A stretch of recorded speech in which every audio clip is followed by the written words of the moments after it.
For Session Update, I'm Shannon Loehrke. Autonomous vehicles, also known as driverless or self-driving cars, are an innovation with far-reaching implications, from potentially reducing crashes and congestion and limiting fuel consumption to increasing mobility for the young, elderly, and disabled. Senator Matt Schmit has authored a bill to create a task force to study how the disabled might benefit from this technology, and joins me in the studio. Welcome, Senator Schmit. Hey, Shannon, how are you? I'm fine, thanks. Great. So, what inspired you to bring up this legislation? Well, I actually had some individuals who knew enough in the transportation industry and also had some ties to the disability community in Minnesota, brought forward an idea of a task force to study how those two areas intersect. Technology, rapidly advancing technology with autonomous vehicles, and also persistent needs with the disability community, getting from point A to point B. And there's a great opportunity in Minnesota and beyond for us to study the merger of those two issues and help catch our policy up with technology. And so that's what we're here today talking about, a task force to study that very notion. So the studies that have been done in California, there have been mixed results. When roads are poorly marked, Right, or poor signage or poor road conditions, the cars struggle. And I think I remember even a Google car crashed recently.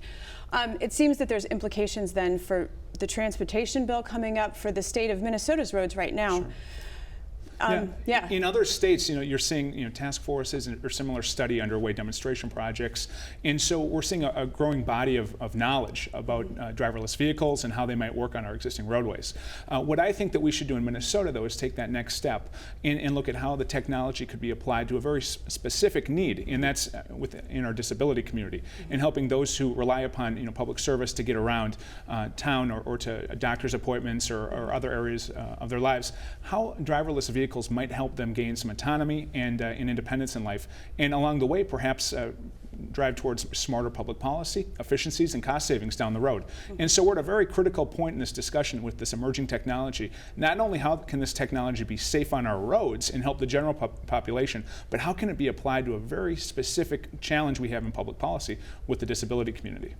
Will the task force look at snow and ice? This is Minnesota. That's right. I think weather conditions need to be taken into account if we were ever to move forward with driverless vehicles in Minnesota. This task force is going to be looking at the issue very specifically, or as it's proposed, very specifically to the disability community.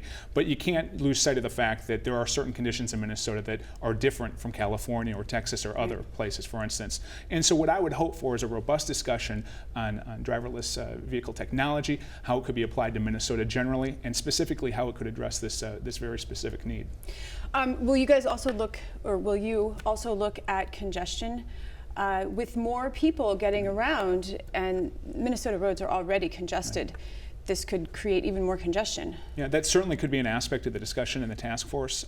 I should mention that the benefits of driverless vehicles don't simply extend to the urban core, but also throughout greater Minnesota. And so there are great implications for our rural population in helping folks who may not have existing services like metro mobility, help those individuals gain autonomous transportation options and get around with independent vehicles. So how many of these cars are on the road right now? I couldn't answer that question, but I do know that there have been over 1 million miles logged by Google on public roads around the country. So this is something that's happening right now. It's not as though this is technology well into the future. It's emerging now, but we're already seeing some of these vehicles on the road now. And so we've got a very narrow window in Minnesota to contribute to that national dialogue, help drive the development and the application of this technology in a way that makes sense for Minnesotans and our needs. Well, and the implications are actually really huge because there's children. Right. I mean, I love the idea that I wouldn't have to drive my kids to every single soccer and everything else. Minnesota has an aging population, the elderly. There could be an effect on public transportation, though, also, correct? Well, I think there's a great opportunity for autonomous vehicles to sync in with existing public transportation options. You always talk about that last mile and how you get to or from public transportation options. And a lot of those options are more prevalent in the Twin Cities or the metropolitan areas. But in greater Minnesota, I see tremendous opportunity with driverless vehicles down the road. And it's not just for the disability community, but also for the elderly or others who may not have access to independent transportation. transportation.